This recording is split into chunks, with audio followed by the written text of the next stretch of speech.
Hey there, this is episode 97 of the first 10 minutes. I'm Tony Parmetto. I'm Steve Halliwell. And I'm Aaron Williams.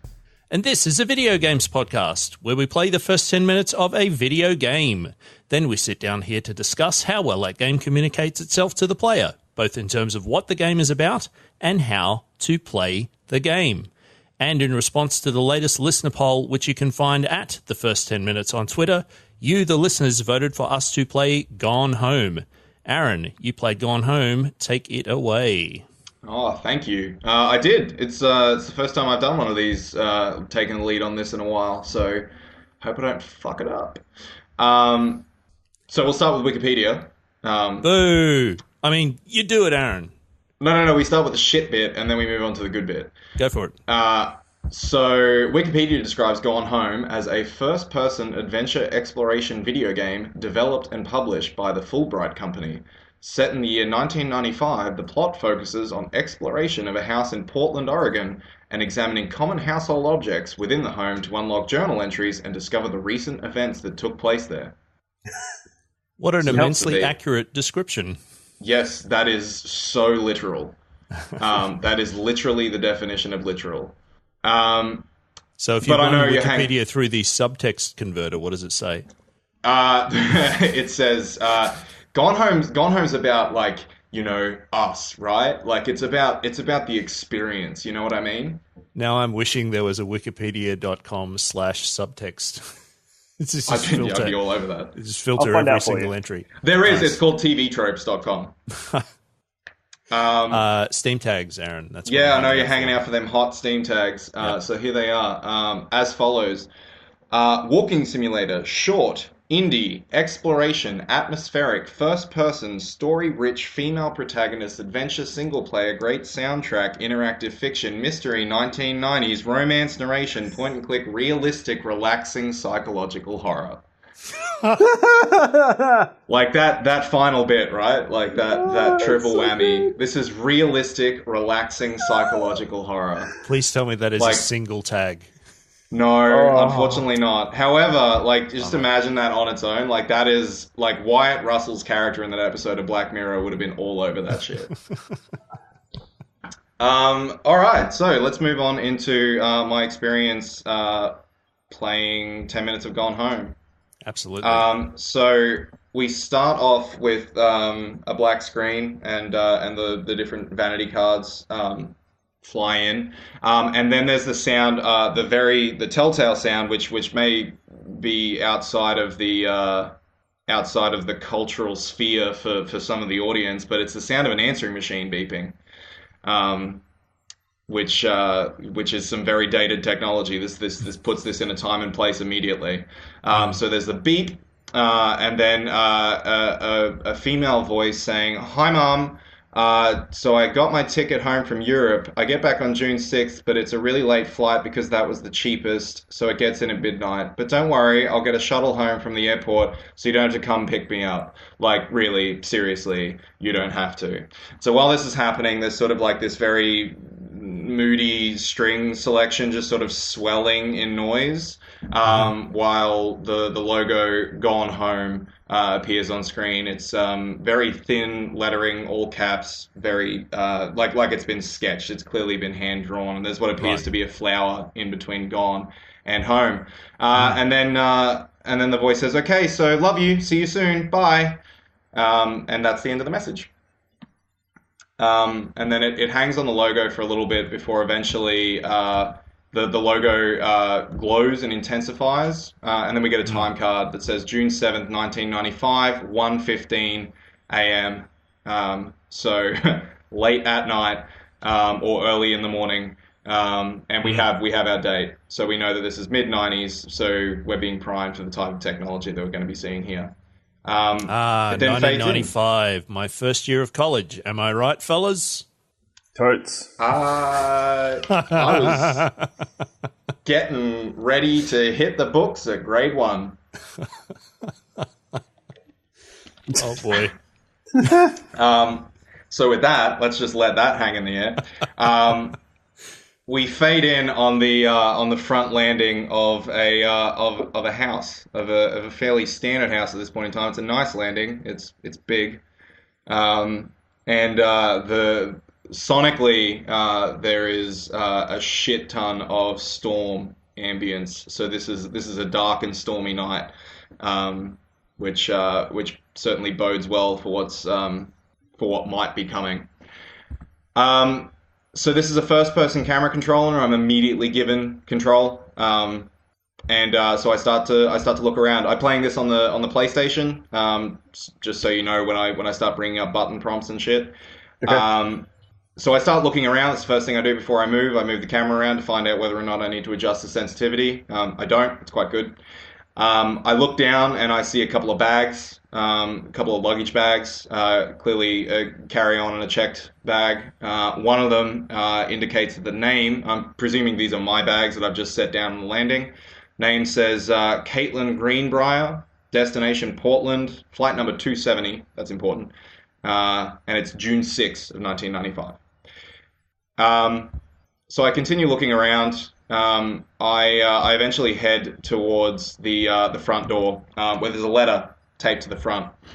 And at this point, the game prompts me to press and hold L2 to zoom in on things. And the letter reads as follows. And actually, I'd recommend that to the listeners that you look at the footage for this on YouTube, because you'll actually see how I read in a first-person game, and that I use the first-person camera like a pair of eyes, and so I scan left to right. And there's one point in particular that I'll highlight here where I actually pushed my cursor back, like I did a double take on a particular part of this letter. Aaron, may I ask, do you also Yes. make typewriter sounds and go ding at the end of every line? I don't go that far. However, you've given me some real good fodder to test out the next time I'm playing a walking sim. Right. So anyway, the letter reads as follows. Katie, I'm sorry I can't be there to see you, but it is impossible. Please, please don't go digging around trying to find out where I am. I don't want... And then, so it appears that this person has written mum and dad, and then scratched 2 lines through that, and has written anyone above there. Right. So that's a pretty significant correction to make. And so the full sentence is, I don't want anyone to know. We'll see each other again someday. Don't be worried. I love you. And then it's addressed at the end from Sam, which is a name that is unfamiliar to me at this point. Mm. So from here, I'm like, well, can I go inside? The doors are locked, however. It's a puzzle. But I think I know the solution. So I start wandering around the landing and trying to find where this key might be. My first thought is... Actually, no, I'm going to put this to you two gentlemen. Presented with a landing where there is a locked door and presumably a spare key somewhere, Yep. where would you look? The first thing I would look for is either a potted plant or Yep. a fist-sized rock. Okay. Failing that? There's probably a spare set of keys in the kitchen. Yes, too. yes, in the interior. I'm playing the resident idiot of the podcast Cool. this Yeah. week. So So If there's no potted plant around and there's no hide-a-key rock lying around, then under a doormat. thank you. So that's the first place that I look. There is a doormat that is just in front of the front door and where they're supposed to be, and I can't interact with it. There's nothing that I can do with it. We're interactive. Fuck, I'm tired. Where interactive objects show a prompt on screen saying use X, where X is the noun. There's nothing on the doormat. so I begin to wonder. When you interacted with it, it didn't interactivate? That's correct. Nice. Interactivate it did not do. I'm with you. So this was really odd to me because I'd already looked around the rest of the environment and couldn't find any. There was a cup sitting on the table, but there was nothing in it. So this was really confusing to me because I was like, where the fuck else can this be? Aaron, spare have keys you go thought, under doormats. have you thought of looking for a conspicuous prop? Well, so after continue, so look at the footage, dear listeners. You'll see just how long I spent trying to work this fucking thing out. I even like picked up the cup and flipped it around to see whether or not there was a hidden key somewhere. Right. But then I realized that there was a cabinet over on the far end, the doors to which were slightly ajar.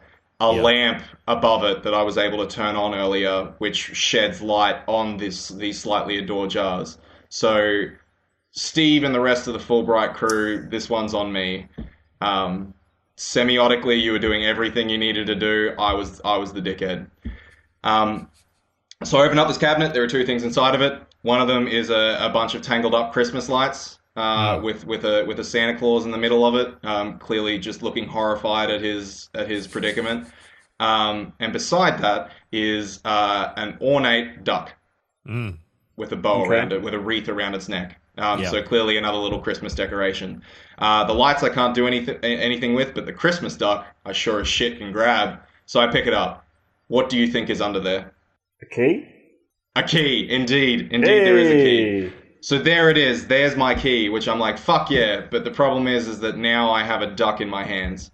So I on the screen it says I can put it back, but I'm like, but if I put it back, it's going to put it back on the key. It's been a while since I played Gone Home, so I don't remember my pro strat to get me through it. I'm just a filthy castle in this particular instance here. But your speedrun is off to a terrible start. I know, right? Like I'm not going to hit that 50-second golden target. So I spent, once again, I spent a really stupid amount of time trying to work this fucking thing out, without remembering that just like put back means it will just go back in the environment where you're looking. Yeah. So I examined the duck for a bit. I learned that it was $5.99 on the base of it, which was cool. But then eventually I'm just like, fuck it, I'll put it back, see what happens, and it gets put back right beside the house key. So I pick up the house key, and then the screen tells me that a house key has been added to my backpack. Nice. It then tells me to press L1 to check the contents of my backpack. However, the size of the icon and the lettering made it a little bit confusing. It's a 1 with a hat and tails, which I interpreted as a 2. So what followed was me kind of just zooming in and out a bunch, trying to work out what the fuck was happening. This would never happen in binary. Right? Tell me about it. Eventually I work it out and I open up my inventory and I find a passport, a boarding pass, and a key in there, which is cool. But now I unlock the door and I walk into the opening threshold of the house, and it's a big house. Big house, big open landing area where most middle class properties would give you a small little alcove to maybe hang your coat and drop your shoes. This is huge, and this has a staircase right in front leading up to a second floor. So I'm getting the sense that this is a large property from a wealthy family. I walk in and the lights turn on immediately when I come in. So I don't know if they're sensor based or if it's just like video game. Welcome to your environment. But so I start to just casually glance around, and in the first thing that catches my interest is a Day of the Dead skull that's sitting over on a bookshelf, because of course that's the first thing that I notice and have gravitated towards. Yeah, and I was like I didn't plan for this at all, but the Dia de los Muertos skull is the first thing. I'm like, oh, that's nice. So I run over and I pick that up and I have a look at it. It's very beautifully painted. I mean, in terms of like this being a real world object, and also the texturing that's been applied to this, which is probably a good opportunity for me to mention the art style in this game. It's realistically modeled and textured, but with a very defined color palette.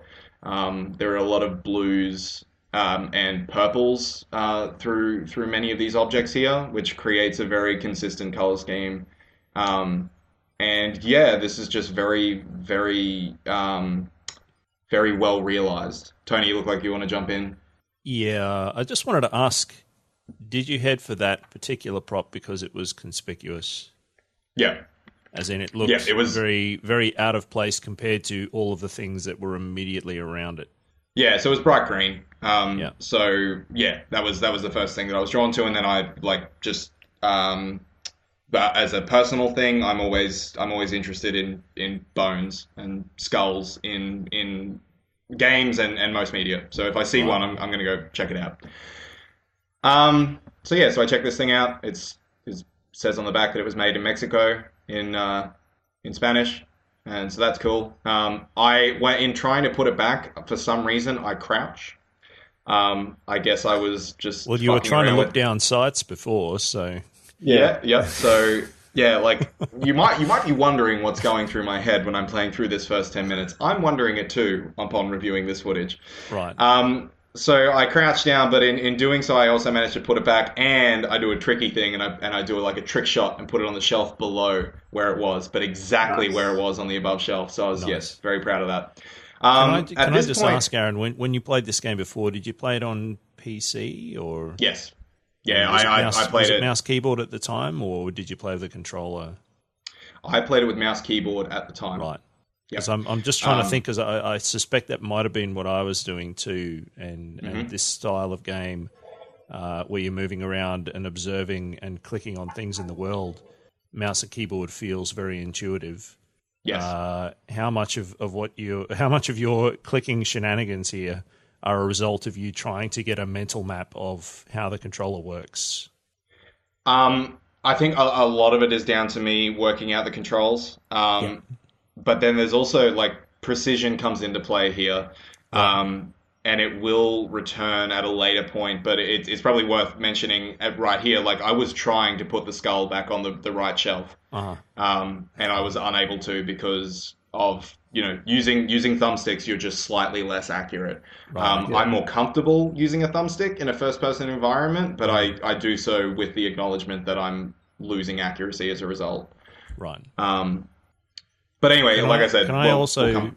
Sorry, Yep. sorry to keep interrupting, but can I also No, ask you some questions about assumptions for you as a player at the moment? Based on what you have heard from that introductory bit of dialogue and what you read on this, it sounds like hastily scrawled note from Sam. Yep. What are your assumptions about the state of this world, the state of this family, what kind of home this is, etc.? That's a really good question, and I'm trying to answer that without knowing exactly where this is going. So at this point, what I'm feeling is like, well, this is early in the morning. It seems odd that it would be planned for me to be arriving from my flight at 1:15 in the morning. But then again, time differences and things that can create complications. I'm wondering at the moment. So Sam is the one that I'm concerned about. I don't know who Sam is at this point. But I'm clearly thinking, like, based on the fact that the letter was addressed to me and mum and dad have been scratched out, I'm like, okay, a sibling, potentially a brother or a sister, because Sam is a non-gendered name. Yeah. And there's no voiceover dialogue at this point. It's just written text. Yeah. Just written text. Yeah. So, so I've got a sense of like, okay, well, my sibling has gone somewhere, and I'm probably going to want to find out. But then in terms of like, well, I've walked into the house and nobody's here to greet me. I've had to let myself in. So presumably I've been waiting for a while, which at this point, like, all I could infer is like maybe mum and dad have like communications have been crossed and they are on their way to pick me up, or are at the airport looking for me and haven't received the voice message yet, or potentially they are more aware of what's happened to Sam than I am, and they're dealing with it. Right. It's been some time since I played this game. I believe I played it all the way through in a single sitting, and I haven't really returned to it since then. So part of me is hearing this kind of fresh again and rolling it around in my brain.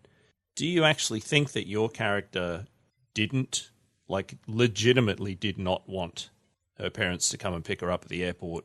Or was that something that she felt she was obligated or expected to say, but they would anyway?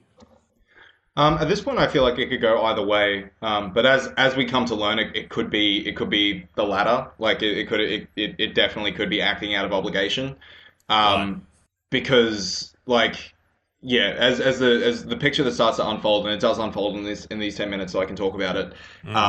Is that the relationship between these family members is troubled.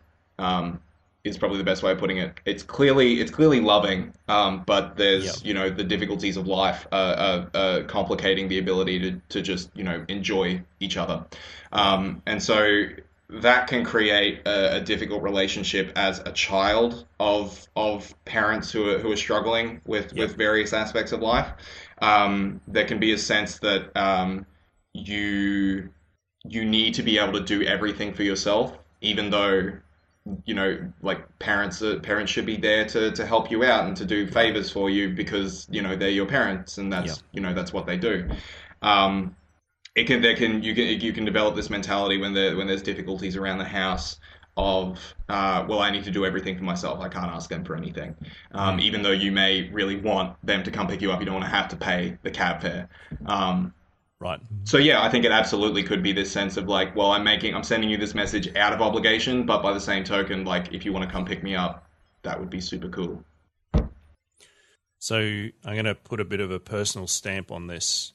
When I'm trying to find my bearings in a game like this and put myself in the headspace of the character who I'm meant to be inhabiting or performing, strong initial contrasts with my life experience are really a very quick way of me getting my bearings. Yep. This is not the kind of conversation that I would ever have with my parents, because it would be, here's the arrival time, what's the arrangement, let me know what's happening. Yeah.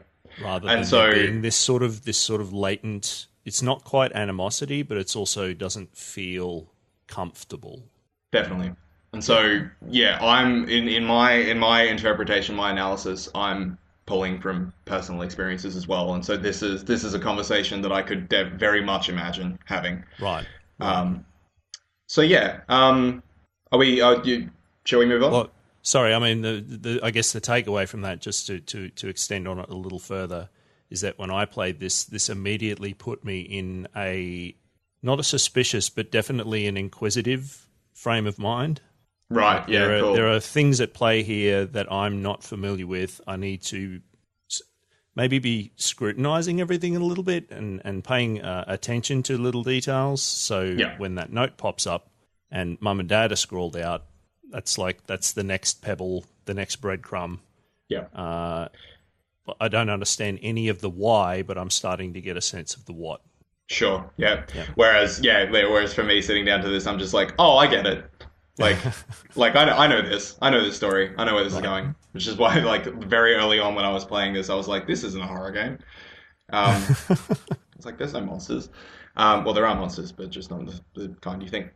So anyway, so I continue sort of looking around, and then I start doing something that is very, very uncomfortable for me if I consider it in terms of in a real world sense, but in video game reality, it's totally normal. Which is, this is a first-person exploration game, and so I'm kind of encouraged to rummage through everyone's shit. Right. In that, if there is a door, I can open it. If there is a cabinet, I can open it. If there are drawers, I can pull them. Much like a real house, Aaron. Yep. Yes, very much so. But like these like, I've been living away from home for a while. This is my parents' shit. Like, this isn't my shit. And so I start just opening up everything. And I start to wonder, like, what sort of a picture am I painting for when my parents eventually come home? Of just like, they're going to walk through the front door and every single cabinet has been opened, every drawer has been opened, every door is wide open, every light is on in the house. It's just be like, every what trinket the fuck, has moved Katie? slightly. Yeah, exactly. That's it. It's just like, yeah, I've rearranged all the books. So Um, is what you're trying to say here, Aaron, that maybe Goldblum would explain this as you were so preoccupied with whether or not you could that you didn't stop to think if you should. Indeed, I did, Right. and I am on my way to becoming Brundlefly. Um, so yeah, so I start going through shit, and eventually I find I do the thing that's really like, because like opening your parents' drawers is one thing, but reading their mail, that's that's something else. So were you feeling Um, compelled to set everything back where you found it? Turn no, everything off again? Close everything up again? no. So um, no, in terms of the video footage that you're going to see, and I think that Right. was probably because psychologically I was reminding myself that I only had 10 minutes, and so I kind of needed to move quickly. If I Right. were, I think if I remember back to when I played this first and how I normally play these sorts of games, I do try to put everything back exactly the way it was, Yeah. especially if I'm in an environment that I don't feel at home in, um, which I I'm going to don't jump on that. here. I'm going to jump on that comment. Yep, I In a know, game because called this Gone Home, technically where is your my character home. has gone home, you don't feel at home. That's Yeah, super so interesting to me. Why is that the case? so I don't feel at home here, based on just the narrative premise, the Right. fact that Katie's communicating that she's coming home, and I get the sense that she's been away for a while. And then as I come to learn over time, wasn't really Katie's home either. Mm. Um, this is a new place. This is a place that the family has moved into semi recently. Right. Um, this isn't my home. This is the house that the home of my family resides in. Right.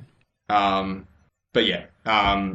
So anyway, I find a letter that was addressed to a character named Jan, that I assume is my mother, based on the names that I've received to date.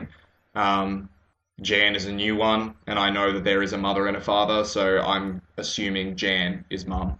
Okay. Um, so the letter is from Carol, and it basically is going into talking about the new house, and remembering, like, reminiscing on early high school days. So this is clearly from an old friend, um, fantasizing about dream homes, and the fact that Carol always wanted a mansion, and Jan just wanted a house in the woods.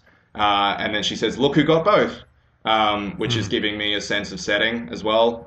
So this is very much becoming a horror movie setting at this point. Hmm. Sort of like early in the morning, house out in the middle of nowhere in a forest. Giant empty house in the middle of nowhere. Giant empty house in the middle of nowhere. It's storming and everything. And then she says she then pivots over into talking about the fact that she didn't end up getting her mansion, but the good old split level that she's had since Bob transferred to Winnipeg is fine. They've got new vinyl siding, to which she says, "Are you jealous yet?"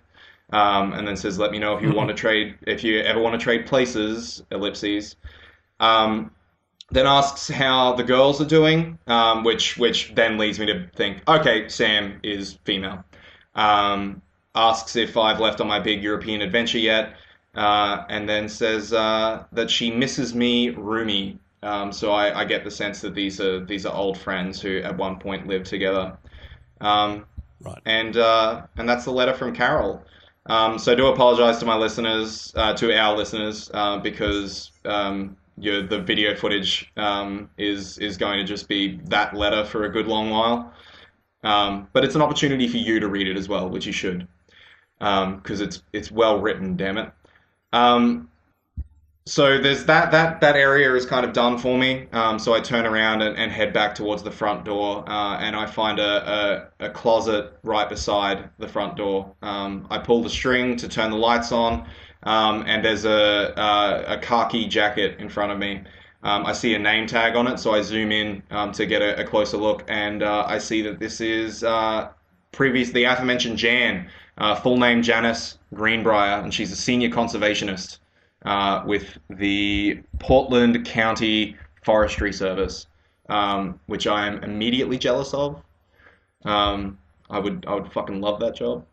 Um, I then see a jacket for Goodfellow High School, which has an owl on the front of it, blue and gold. And then there's a board game up on the top shelf called Over the Alps, which is described as a novel traveling game.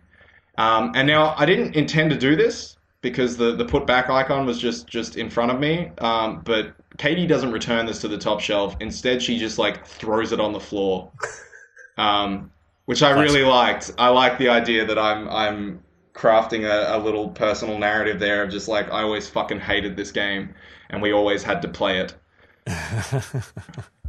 So at this point, I check a chest of drawers near the front door, and I find a note that is written in handwriting that I haven't seen yet, that's providing directions to work from new house. So clearly there are boxes inside the interior around the front door, so I'm definitely getting the sense of like we just recently moved here. And then at the bottom of these directions, it says travel time 1 hour 10 minutes with a question mark and then an exclamation point. So I'm wondering if maybe the person who wrote this note wasn't necessarily happy about making this move. It's also interesting that this is the days before Google Maps, where you could just pop in the destination and get an estimated travel time like immediately. But anyway, so I'm done there. I check the other two drawers, don't find anything. I look at a tissue box for a little bit. I then close the front door because at the very least I consider like, well, you know, it's storming. So if the rain starts going sideways, Mum and Dad probably won't be too happy about there being a shit ton of water in the front of the house.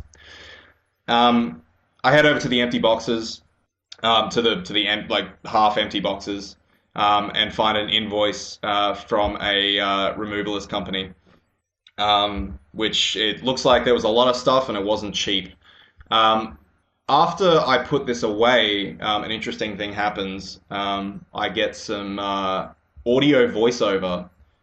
So the first thing that happens is down in the bottom right of the screen, the text Sam's Journal dash, and then in quotation marks, at the new house appears. And then the following little bit of dialogue plays. It says, "Dear Katie, so much has changed, even just since you've been gone. We moved into this house, I'm at a new school, and my big sister being gone for a year doesn't make it any easier. It doesn't feel real, but I'm not going to let it faze me. I used to tell you everything, and if I can't do it in person because you're off gallivanting around who knows where, I'll just tell it to this journal. Just like I was talking to you." So this is a really odd thing to happen in terms of like the reality that's been presented to me up until this point has been, you know, I'm experiencing everything in real time, right?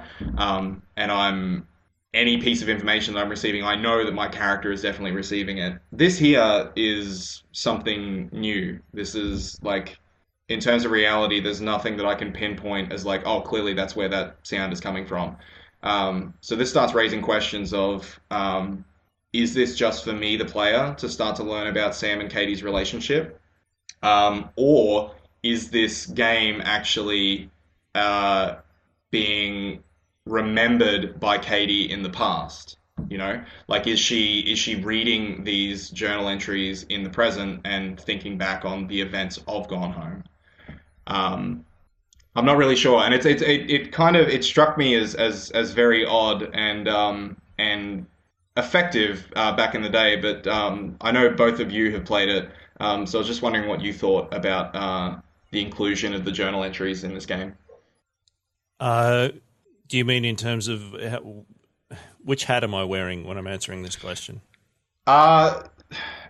As a player, right? So just like in terms of understanding the narrative placement of this, right. What's the intent and how is this related to Katie? Like, how is Katie experiencing this? Is she experiencing this?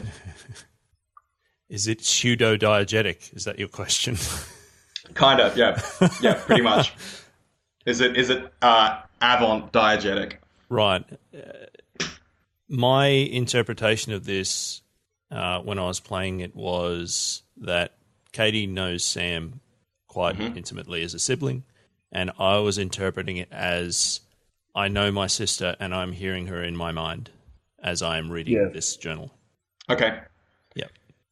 So the idea of like this is what I'm experiencing orally is something further on down the line, and Katie is imagining these writings in Sam's voice. Yes. Okay. Cool. That's pretty much how I read it as well. So anyway, while this is playing, I have a look in a bathroom that's right beside the drawer, and I find a magazine that's called Author Magazine, which I really liked. Does it say last issue? It doesn't say that. No, that would be fucking fantastic though. And then like it's just a gravestone as the graphic. No, the graphic is just a fucking typewriter. There's a massive red sticker that says Stephen King. There's a bar at the top that says freelancing tips and tricks from the pros. And then there's sort of like the various little. How was prose spelt?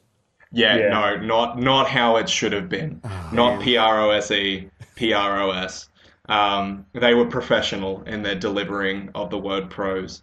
What if they had then you've got tips and tricks about pros for the pros, from the pros? Oh, that's amazing. There you go. You should be working for Fullbright, Steve. We need the two Steves together, mashing heads. That's a weird expression. I don't know why I said that. Anyway, the rest of the magazine advertises such stories as Get Published, The Secret, The Blank Page, How 20 Top Authors Conquer It, 50 Contests with up to $21,000 in prizes, and Critiques, The Art of Feedback. Okay. So that's the little magazine that's sitting beside the toilet, which is like if someone in the house is reading Author Magazine, I'm going to assume that person in the house is a writer, and not just someone that's really interested in learning about authors. So at this point, I start to think, well, I should probably start trying to carve out a bit of a path for myself as I move through this environment.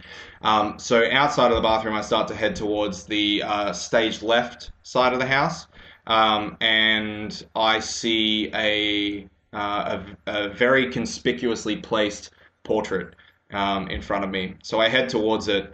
And there's a placard beneath the four people in the portrait that are happy and smiling. Now, this has been painted, but I'm going to assume that this is photographic. Well, actually, I'm not sure. Ultimately, I don't think it matters. Can you paint me a bit more of a word picture? Because in my mind at the moment, I have Vigo the Carpathian and 3 other people. I mean, like, yeah, if Vigo was smiling... There's a deep pull there. If Vigo was smiling, you kind of have it, I guess. So we're looking at 3 women and 1 man sitting in those classic family portrait type poses. So These supposedly relaxed but kind of awkward poses. Yeah, very rigid. So clearly they've been sculpted and posed by the photographer. Mm-hmm. There is the eldest of the women is sitting in the middle of the group and has her hands in her lap. The man is to her left and has one hand on his knee. Mm-hmm. There is a younger girl, the youngest of the 3, clearly, who is sitting off to the right of the older woman in the middle, and then there is a middleist woman standing behind everybody. Right.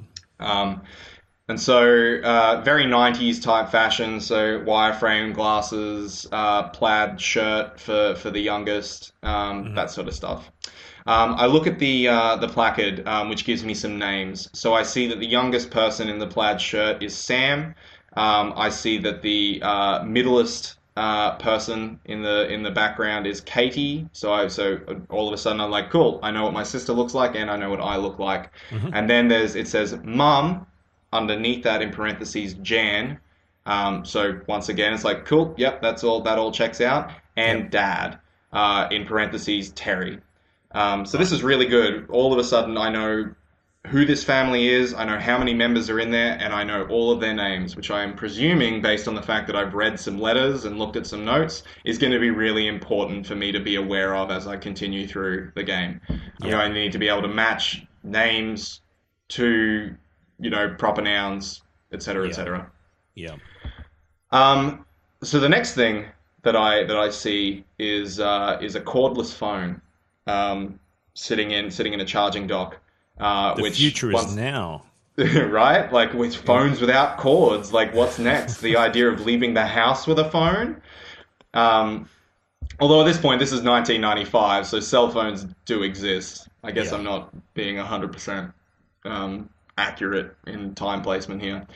Cell phones. Cell phones. Mobile phones. That's only something that Mulder and Scully use.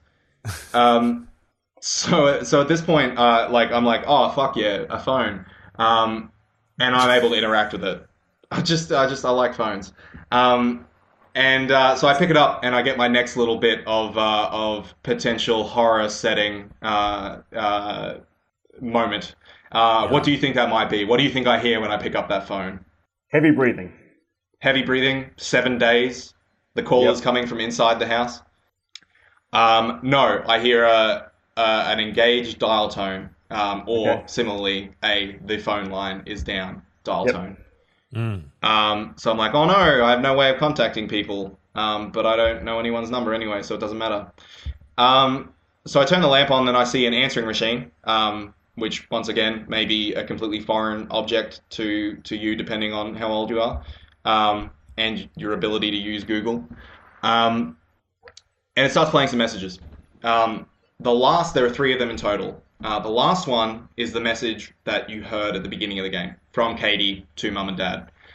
The first 2 are from someone whose name I do not know. It's another female voice, and it's addressed to Sam. And it's sort of that sort of thing, you remember back in the day when the answering machine would broadcast the message being recorded live. And so if you were screening calls, you may have someone be like, are you there? Hello? Pick up if you're there, etc., etc. Aaron, I'm not old enough to remember answering machines. Oh, well, Google it. You'll find out, young whippersnapper. I'm trying to cover my tracks here now. I slipped up earlier. Yeah, that's right. So what you're saying? What you're saying is that that when people used to call up, if the number that they were dialing had an answering machine, the answering machine would be playing what the person was saying over a speaker as it was being recorded. That's correct. Yes. Yeah. So that's so asking me to pick up the phone and everything, but in a very playful sort of sing-songy voice. Right. And then the second message plays, and the tone of voice is decidedly more distressed. This person is clearly crying, and appears to be scared as well, and is sort of like whimpering the name Sam, and then saying that she really needs to see her, and that she'll be in the place. Right. And then this message is followed by the message of me saying, hey, on my way.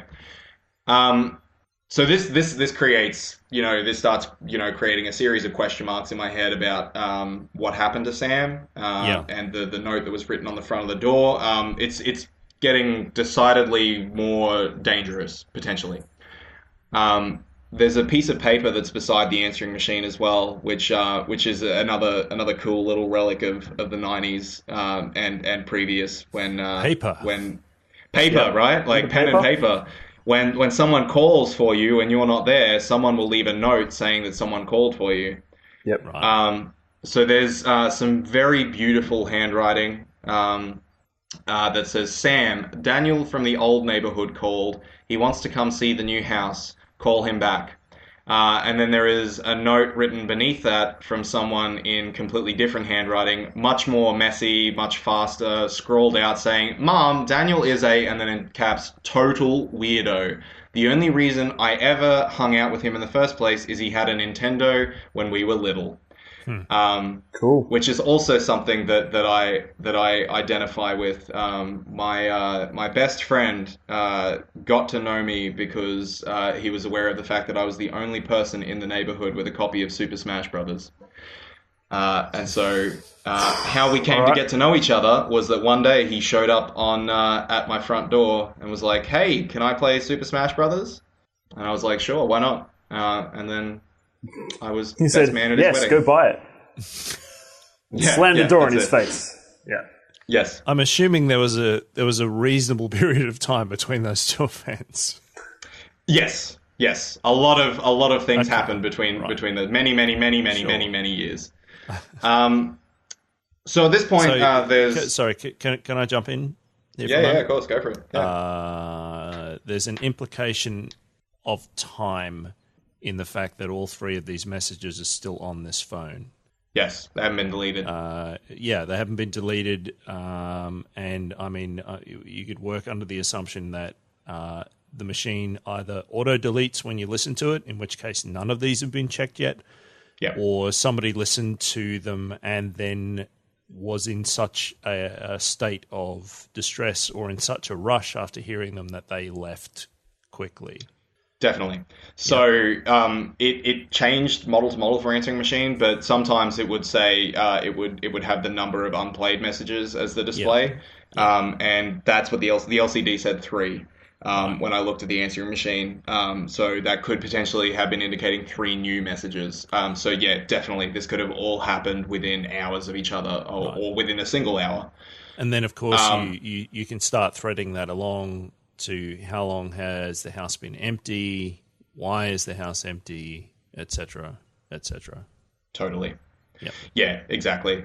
So at this point, I turn left and open up the door in front of me, and I find a very long hallway, which once again is giving me a sense of the size of this property.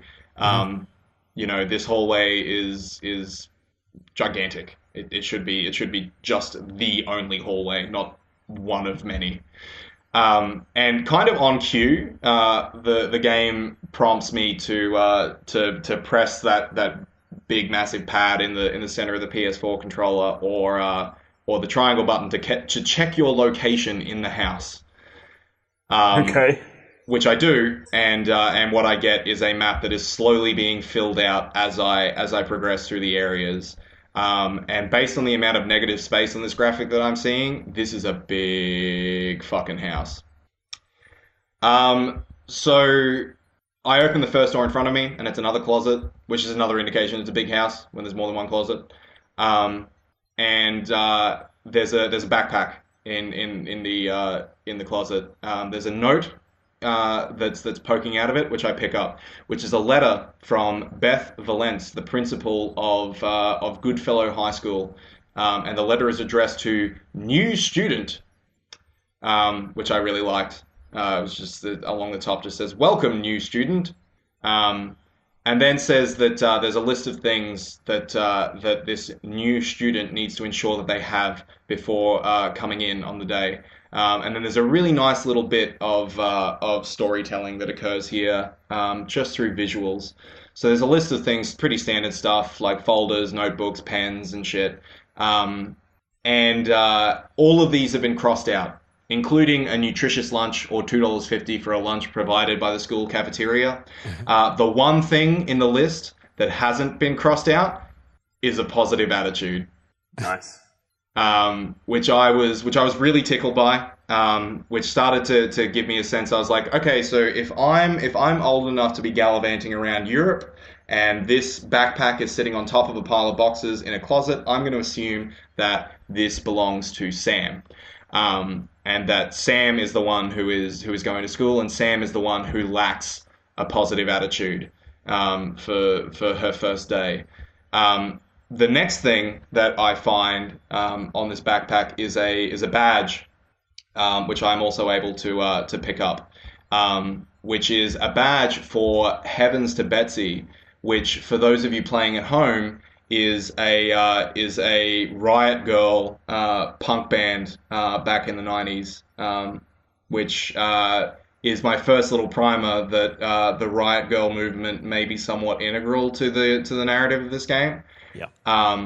Which it is, as it turns out. And it's also just really I remember being super fucking tickled back in 2011 when I was like, I think this is 2011, right? Something like that. I should have. Hang on. That's You had the excellent page question, open, sorry. Yeah, I've just gone at 2013. My apologies, everybody. Yeah, I remember being just so taken by the idea of like a video game dealing, like having content about Riot Girl music was just super fucking cool, and still is to this day. So what this does is prompt a new journal entry from Sam, which is titled appropriately, and so I'm starting to realize that maybe these journal entries are context sensitive based on the objects that I'm finding. Yeah. Because this journal entry is titled First Day of School. And it goes as follows.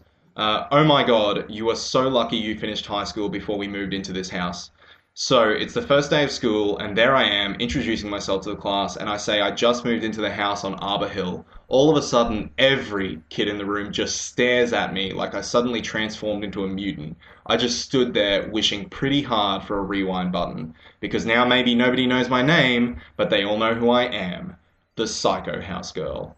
Great. So what this journal entry does is a few things for me. First of all, it indicates that, like I said earlier, this is not Katie's home. This is a new property. What this also does is continue to frame the possibility that we are in a horror type scenario. Because Katie is known as the girl who lives in the Psycho house.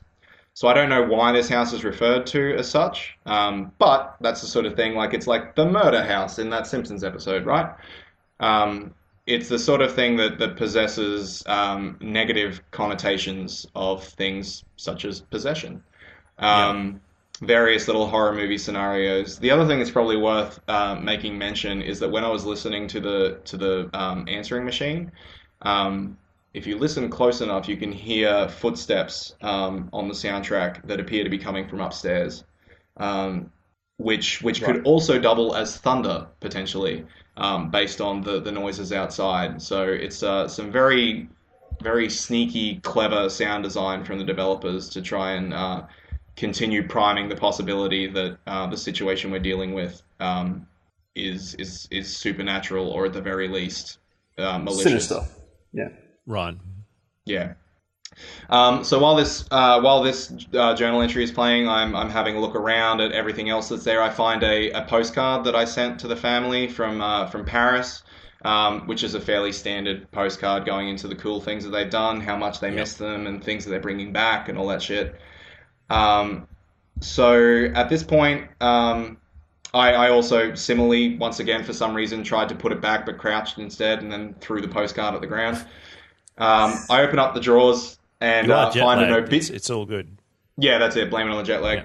So I open up the chest of drawers in front of me and find an obituary for a fella named Oscar Mason, with Doc in parentheses between his first two names, which indicates that he was 60, from Boone County, and he died peacefully last month in his home.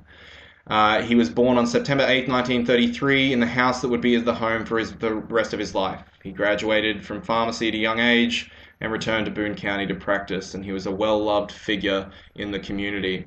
So it does a few extra things, notifying you of funeral details and such. But what I'm getting here is like, okay, so this is maybe the person who owned the property before we moved into it. But then that starts to raise complications of like, why is this referred to the Psycho house if Oscar Mason died peacefully in his home? Just little things for me to start thinking about. He was in the latter stages of a Hitchcock marathon. Oh, sure. Okay. Yep. It's just like he died when the shower curtain was pulled. He never found out the super cool twist that's hugely problematic today. So the other thing that I find in here is a photo of me, and I'm wearing what looks like a military uniform. So yeah, that's a thing. No, wait, I don't think this is me.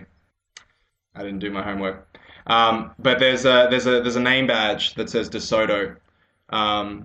So the person does look vaguely familiar. But it does create, once again, a series of interesting little things for me to potentially work out. I don't know who this person is. I'd like to find out. So I continue on moving down the hallway. and I enter into a room that has a green, those classic green desk lamps. You know, the ones that got the perfect lighting in TV and film back in the day. Yeah. Yep.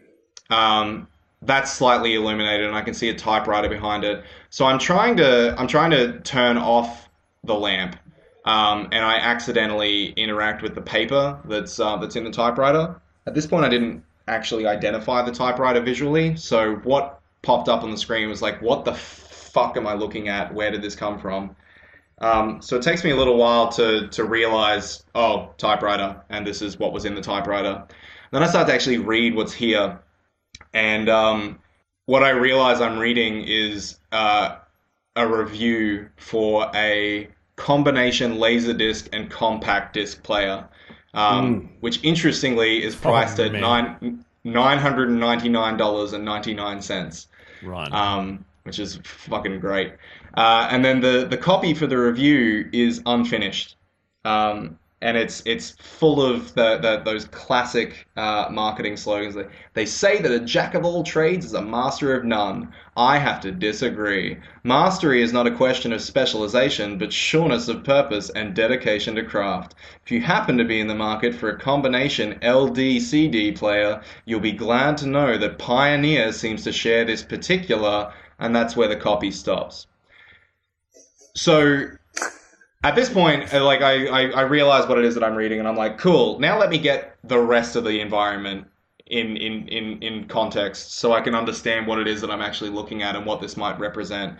So there are a bunch of papers strewn around this desk, and what I realize based on everything that I'm looking around here is that this is a writing room. This is the room for a writer, and what's really interesting about that is that this writer is writing copy for a combo Laserdisc CD player, which I'll elaborate on this in a second, but behind this typewriter is a corkboard with ideas for a novel.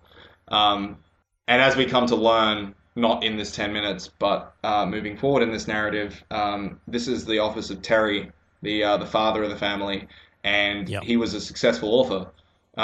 Is a successful author.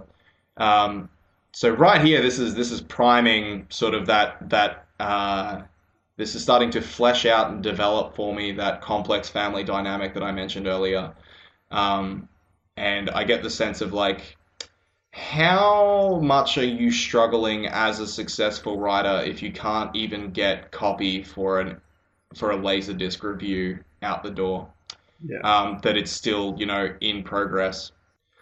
So that's just something that I kind of like roll around in my head a little bit, but then my eye is taken by the corkboard that I mentioned earlier with the novel ideas. The reason why this jumps out at me, and this is, anyone can identify with this, but I particularly identify with this as a writer, are the 4 post-its that are in the center of the corkboard. One word on each post-it, all in caps, with the last word underlined in red that says, "You can do better."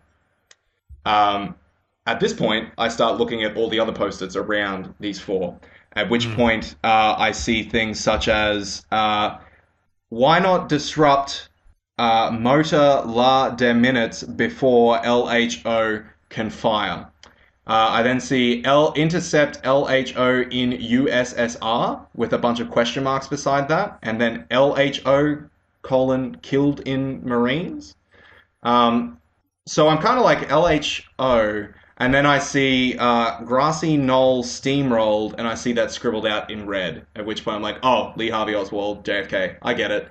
Then I see another post-it with a bunch of words that have also been scribbled out that say JFK : poisoned / kidnapped / injured, all of them scratched out.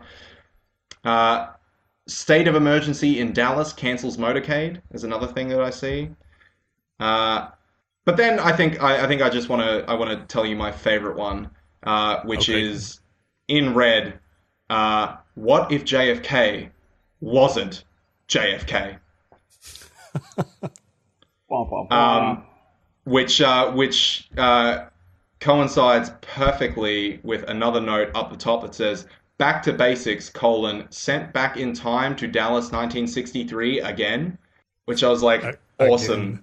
This is great. This is the work of the author who writes time traveling political thriller novels, which makes sense that he has a magazine talking about Stephen King sitting in the bathroom.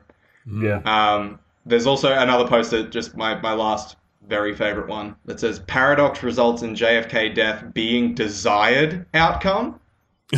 Oh, what a twist. Yeah, right? Like, amazing. Like, just the best.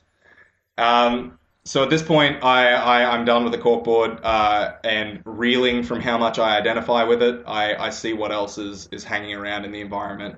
The chair that is used for the desk, there's a book cover down that is called The Killing of JFK, A Theory by Benjamin Armand, that says, "You've seen the movie, discover the truth." And on the back of it are a bunch of press quotes lauding this thing as a good book. But Benjamin Armand, for those of you playing at home, is not the name of the father of this family. There's also a filing cabinet that is locked that gives me the option to enter combination. So that starts to prime me for the idea of I might be coming back and forth through these areas. I might be finding information in another room that then leads me back to an area that I visited previously. Right. I head over to where I see a Boone County telephone directory for 1995. Another nice little artifact of the past. And a little pedestal fan, which I switch on, at which point I hit my 10 minutes. Nice. With the slow mechanical whir of an old pedestal fan starting up is when my timer dinged. So that was my time with Gone Home. What would you like to talk about? A broad topic Yep. to bring up would be how much of a person or of a group of people can you glean from the environment in which they reside. Yep. So to elaborate on that, yeah. I think that this setting is intentional for a number of reasons. The first is presumably the creators have some sort of connection to this time period, which definitely shows in how lovingly detailed this environment is. This is very much, this place is very perfectly set in the 90s. But the other purpose I think this serves really well is that this is an exploratory game. So this is a game about you piecing together the overarching narrative in bite-sized bits as you progress through the environment at your own pace. Like there is a straight line that you can walk in this game, but it doesn't really want you to. It would prefer you to look around, piece things together yourself. So in a game with no character actors and minimal voiceover, you have to rely on reading to get a lot of information, and the environmental visuals. So with that in mind, setting it in the 90s is perfect because if it was set today, you would be finding out the story of Sam by hacking her phone and going through her messenger logs. And that wouldn't encourage you to move around in a physical space that is a home, unless everything on the phone was part of some sort of AR monstrosity. That's it. So, So setting it in the 90s is perfect because everything is written down, everything is recorded somewhere, and that allows you to that's encouraging you to go looking for places. I don't hit this in 10 minutes, but one of my favorite parts of this game is finding a note that has been passed around in class. So that thing that students used to do where they would write on pieces of paper and pass it around. Talking about going and seeing this new movie called Pulp Fiction, which apparently has a lot of blood and swearing, and so we're a bit nervous about seeing it, but it's also apparently really good. Reading that and being really tickled by that, and then heading into the media room at a later point in the game and finding between two couch cushions a cinema ticket stub for Pulp Fiction. Yeah. That either has fallen in there or has been hidden in there. Because I imagine that for Sam going and seeing Pulp Fiction at her age, her parents may not have been too pleased about the idea of that. I'm pretty sure I have a box in my house here somewhere. If I go digging, I will still have a ticket stub for Pulp Fiction myself. Oh, so, that's amazing. Yeah. Unless the ink has fallen off it. Yeah. So yeah, that's the sort of thing that's really that can only really be afforded by setting it in a time period like this. Right. Can I ask you a loaded question, Aaron? An intentionally loaded question. Is this game a mystery? Yes. But not in the sense of mystery as a genre, because mystery as a genre we tend to associate with crime. Right. The idea of the mystery to solve is a crime that needs solving. Yeah. That's not what this is, and you're not trying to right a wrong or fix the world. No, I'm just trying to find out what happened. Right. And so based on the materials that I've been given to date, there is nothing in here that's necessarily leading me to believe in maliciousness or something negative having occurred. I know that's definitely the route that the game wants me to go, but I think there's a clear and intentional disconnect between the environment that I'm in and what I'm hearing. So all of the journal entries that I'm hearing, the voice messages, the answering machine messages that I'm hearing, it's indicating the idea that there is maybe something emotionally turbulent that's occurred, but certainly not something that's, life-threatening. Mm-hmm. However, in the environment that I'm in and all of the stereotypes that are presenting themselves to me, I'm very much being encouraged to come to the conclusion, either consciously or subconsciously, that something horrific has or is going down. Right. For any of you who have played Gone Home before, where this is going, and that's kind of intentional to sort of subvert your expectations and to really make you fall in love as much as the two characters involved in the love story that we're about to have detailed to us is.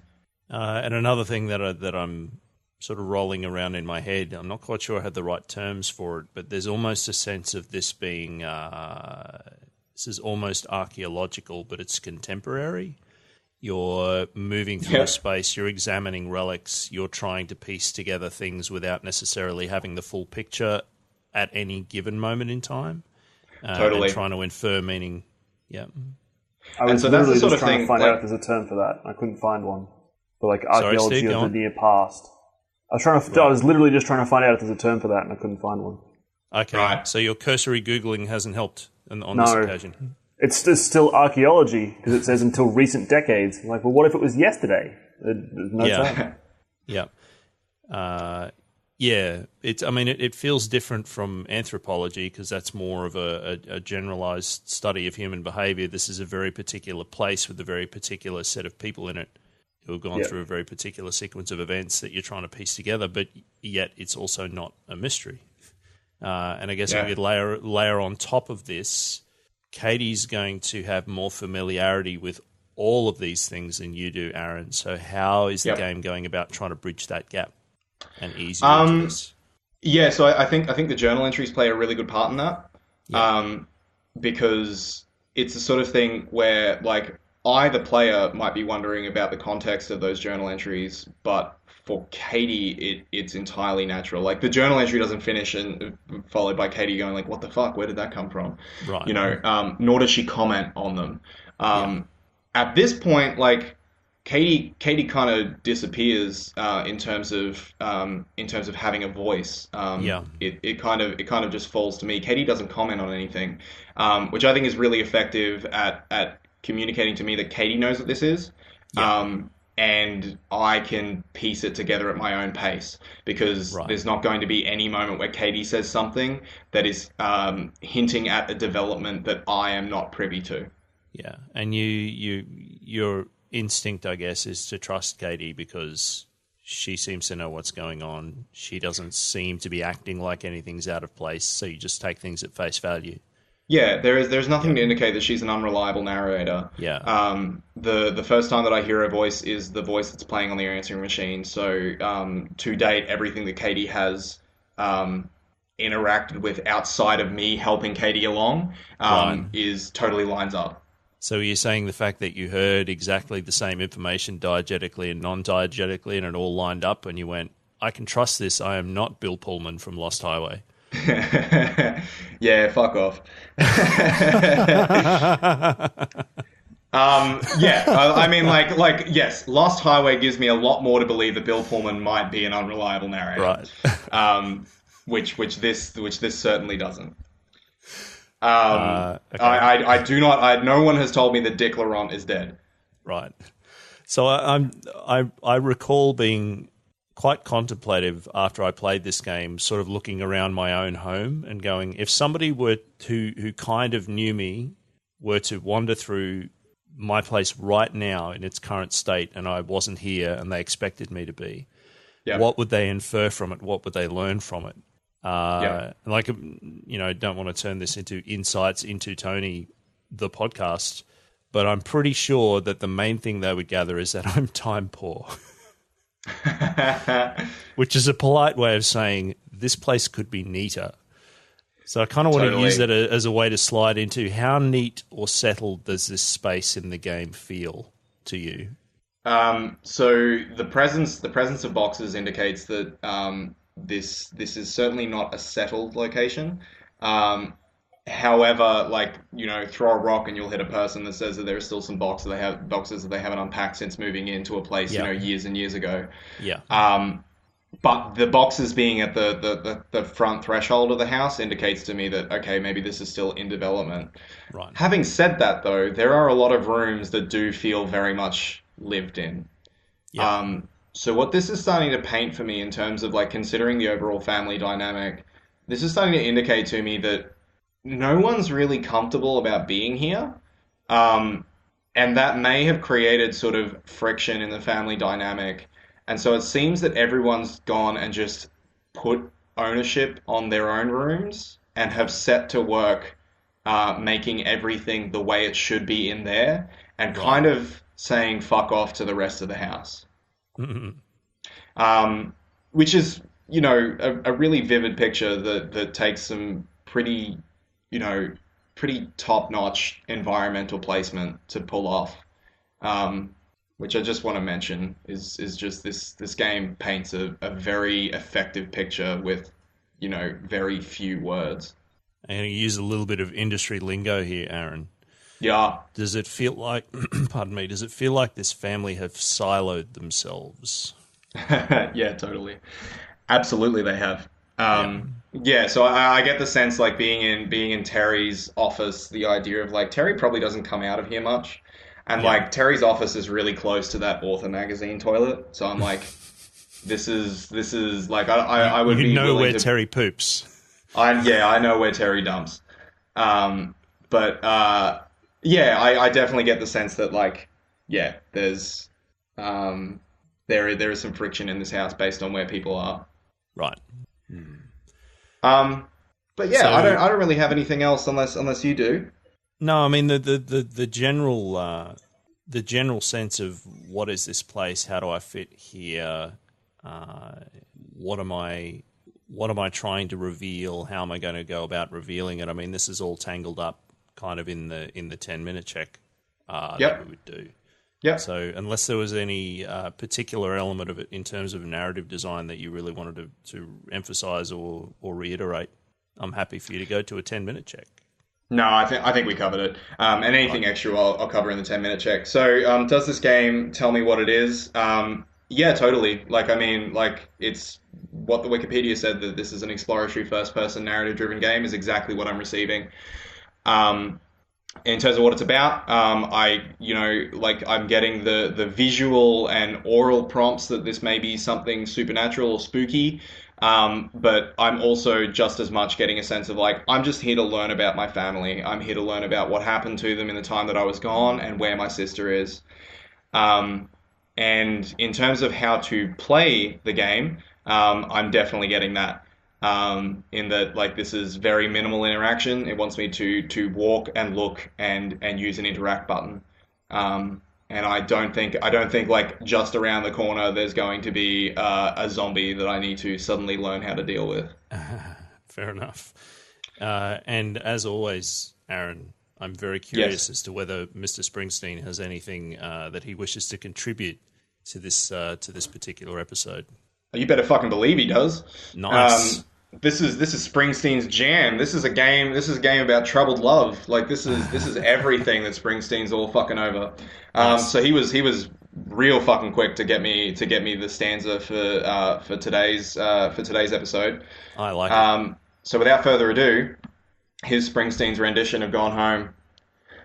There's a house out in the forest where no one dares to go near.